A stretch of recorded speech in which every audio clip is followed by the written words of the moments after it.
Jero gede, apa yang membedakan itu spiritual palsu dengan spiritual asli jero deh?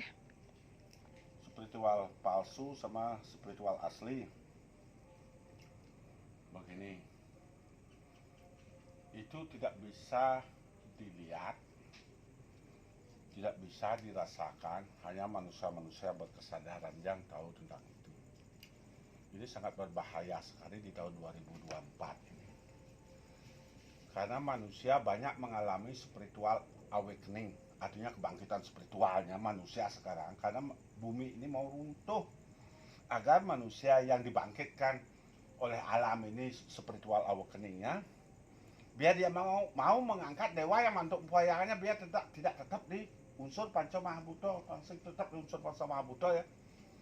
Besok matinya biar gak kembali lagi ke unsur Panca Mahabhuta.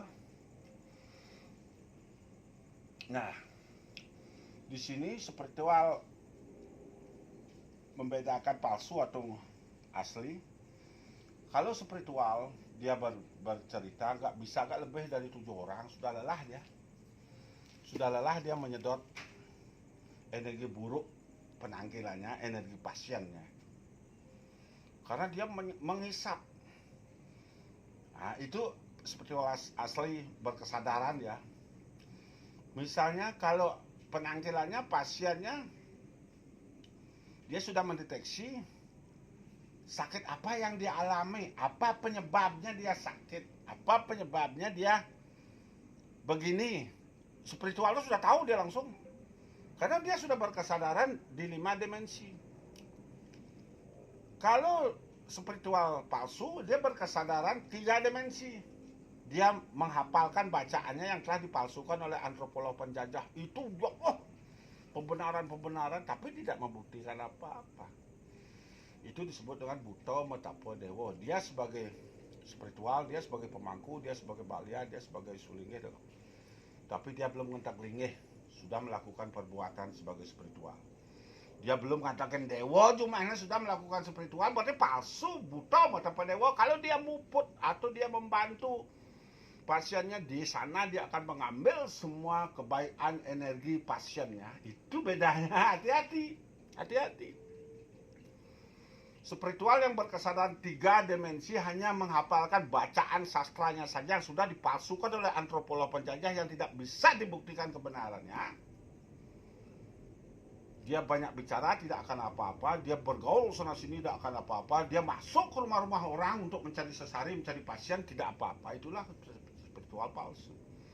Apalagi mentarget kodam gini gitu tuh sudah nggak bisa dipercaya tuh. Nah, dia itu tidak berkesadaran, dia akan menghisap energi kita. Wong saya dulu pernah membuktikan kok, sebelum saya mengerti dan sebelum saya tahu dewa saya. Kamu boleh bicara sana, boleh bayar suaramu keras. Saya dulu pernah begitu mengalami. Dulu saya jadi penuntun sulit sekali, nggak bisa jadi penuntun. Saya punya spiritual. Saya baru tahu dia yang mengambil energi murni kita, bangkrut kita dibuatnya. Dia mengambil semua kita habis ritual, habis beriatnya, tapi tidak ada perubahan. Apa gunanya yatnya ini, kok nggak ada terasa, kok nggak ada buktinya gitu. Kok tambah hancur, bahkan bangkrut. Misalnya ada usaha di ritual sama spiritual yang buta mata dewa, bangkrut. Berapa usaha yang di ritual dia bangkrut, dibuatnya coba di ritual sama orang lain, nggak bangkrut. Kalau buta mata dewa, kalau sebagai spiritual baik dari balian, baik dari pemangku, baik dari sulingeh, kita harus sudah ngentak lingeh dulu, ngelingehin dewa di rumah, baru bisa kita membantu umat manusia. Kalau nggak gitu, orang yang kita tuntun akan habis dalam arti akan bangkrut, sakitnya akan tetap, karena kita itu menyupat dewa yang mantuk mempuayangannya manusia. Karena manusia itu adalah percikan Tuhan yang ada atma dalam tubuhnya. Atma ini dibagi 2, jiwatma dalam tubuh, paramatma di luar tubuh. Paramatma ini yang jumlahnya banyak sesuai dengan tingkatannya. Kalau dia tingkatan namun miliaran, jutaan itu jumlahnya. Kalau dia tingkatannya di teriak, beliau bagi jutaan tingkatannya. Itu tingkatan dewanya sampai di mana manusia itu mengantarkan dewa yang mantuk poyangnya untuk masuk ke inti atom untuk menyatu sama Sang Hyang Widi. Itu yang tidak diketahui oleh spiritual palsu. Yang penting bisa memantra, ajak menghafal. Barang siapa spiritual yang ajak manusianya membakti ke memai, itu mengotori tempat suci di sana. Elektron kita ini ibaratnya begini, sudah dewa dan menunggu udah tenang. Datang dia diajak membakti mungkin samrang dewa. Nah begitu ibaratnya ada kedes banyak, kedes ngoyong di padi ya. Ada manusia kamu buang gitu samrang kedes. Nah, itulah model. Kalau manusia tidak melakukan penyupatan, pembersihan, pengangkatan dewa yang mantuk poyang, datang ke pura samrang leluhur ban. Nah itu. Kalau sudah spiritual ngajak membakti ke rumahnya spiritual palsu tuh berarti dia agak berkesadaran, dia agak ngerti. Dia tidak ngerti sejauh mana manusia itu harus mengangkat dewanya itu. Kalau dibantu begitu saja, kalau hanya dengan mantranya saja itu akan berubah keadaan. Wong sastra sudah berabad-abad dipalsukan, akhir abad 20 baru diketemukan pembuktiannya ajaran animisme dan dinamisme. Sekarang bagaimana kita memberitahu kalau sudah palsu dari awal, dia akan marah kalau kita beritahu. Dia tidak akan pernah mau dikasih tahu kecuali manusianya sudah bisa berkesadaran. Nah ini dah manusia-manusia yang kebangkitan spiritual awakening disuruh mengangkat dewa yang mantuk poyang agak runtuh semuanya. Inilah yang akan menjadi masalah akhir ke pengiwo. Pengiwo itu nggak boleh, nggak akan bisa mengangkat dewa yang mantuk poyang.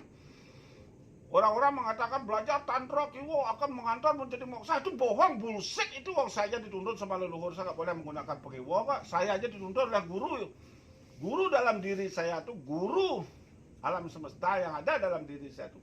Nggak boleh, nggak saya lagi mempelajari pengiwo. Dengan pengiwo akan bisa naik dewanya ke tingkatan inti atom.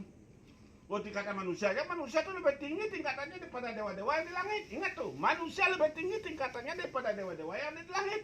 Karena dewa-dewa di langit itu manusia yang memegang peranannya untuk mengantarkan dewa itu masuk ke inti atom, menunggal sama Sang Hyang Widi, neranjing ke Siwoloko. Gitu loh. Kalau manusia, semua dewa-dewa yang di sana itu semua manusia yang memegang peranan. Manusia lah yang harus melakukan apapun itu. Kita jangan berharap dewanya. Enggak, kita yang harus berbuat itu untuk ke dewa. Karena itu dewa itu bagian dari kita. Dewa itu bagian dari kita yang harus kita angkat. Karena dewa-dewa itu bagian dari kita, kita yang harus mengangkat dewa kita yang ada di Paramatma, yang berada di luar tubuh kita untuk mengantarkan ke Siwoloko. Bukannya kita ke sana sini nyari dewa, bukannya ke sana sini kita mau bakti. Ngerti Pak? Ngerti sih? Dia takut. Iya. Nah, kita yang membangkitkan dewa kita bagian dari Atman. Bukannya kita membakti ke Bumai, kita menghancurkan loh kalau kita bakti ke Bumai. Spiritual zaman sekarang, yang penting membakti sembahyang, yang itu yang dijebakan itu tuh. Sastra kita sudah dipalsukan oleh beberapa antropolog penjajah. Menyucikan tubuh ini yang utama dan menyeimbangkan dewa yang mantuk poyangannya ada di Plinggih. Begitu ya, kita langgung. Ampura dan tersinggung silahkan, nggak apa-apa, suksema.